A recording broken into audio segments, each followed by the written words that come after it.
Start with the performance of your goaltender. Outstanding. Goaltender was outstanding. Special teams, we gave up the one PK goal, but our power play gets us a couple we need. The rest of it, we weren't very good. They were on their game tonight. We weren't very good. Our goaltender was excellent. We'll take the points, but we're going to have to be better than that. Other than our goaltender and special teams were good. What does that say about a team when you have teaching moments in wins as opposed to losses? I guess.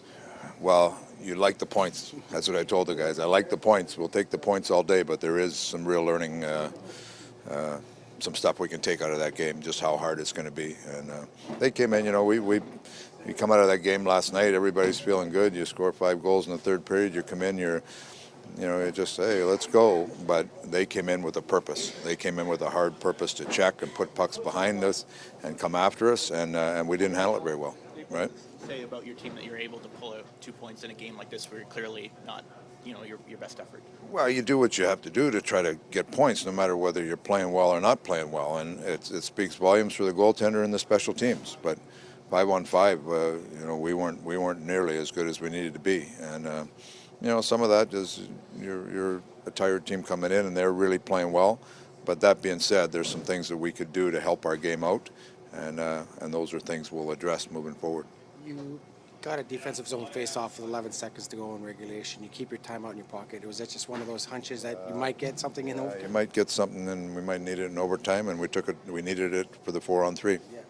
I didn't like our 5-on-3. We didn't execute very well, so in overtime, those can become valuable because whether it's to rest a key player or a power play situation. And 11 seconds there, I felt good. The other thing is, if you take a timeout there, our guys were all right.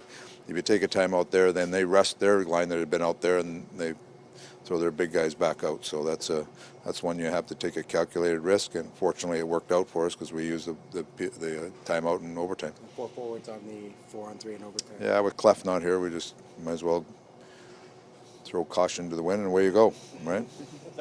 Part of that give Darnell Nurse a little bit of a break. I know you're going for a cold, but he did play a lot tonight. Yeah, he played a lot, but no, that's just a matter of our 4-on-3. When we work on it, it's usually Clef there. Without Clef there, Nuge can take that, and we've had Chase on there or Neil there at different times, but Chaser came up with a big goal for us tonight on it. Can you speak on Darnell and just the minutes he's logging right now? He's really been a horse for you guys. Yeah, he is. We're looking forward to get Clef back actually because it kind of knocks everybody back a little bit, which is good for your team. But I give Nursey credit. He's chewing up minutes like crazy and playing really hard. So all the credit to him. But once Clef comes back, I'd like to see it gets everybody balanced out a little more. What did you think of Neil's return? He was good. I thought we kind of went off the board a little bit and put JJ at center ice, and I thought the line it was a veteran, kind of heavy line that I thought it was not a bad start for him. Can you explain that decision a little bit more to put Kara in the middle and I guess a little bit expand on how he did? Just looking for a little weight there. I've been thinking about trying that for a while, and he came into this game tonight, and I felt like we were going to need some weight, and just to get, we wanted to put a. If you look at our forwards tonight, we had a real NHL veteran lineup in there, and you hope they react right in certain situations, but just kind of one that I've been thinking about for a while, and tonight was the day we decided to do it.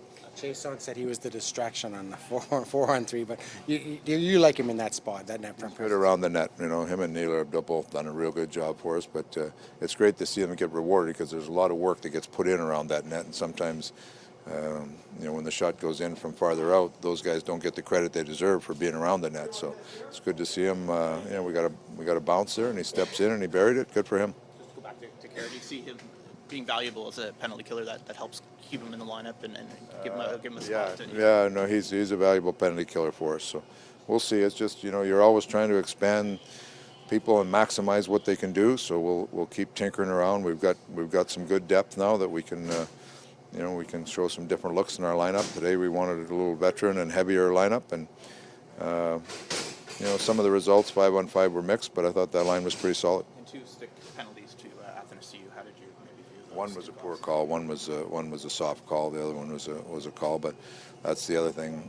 Those ones bother me. Not those particular ones, but the penalties itself bother me, because when you're in a back-to-back and you know a team's coming at you hard, every penalty you take is that's putting you under duress again. You know, we took a few there. The problem with the penalties, like the one on Larson last one, we had that puck on our stick 2 or 3 times in the zone and don't clear it, and then you end up battling and it takes a penalty battling. But there's no, if you make the good puck play with that, we never get to that battle, you know, so there's some of that we can clean up.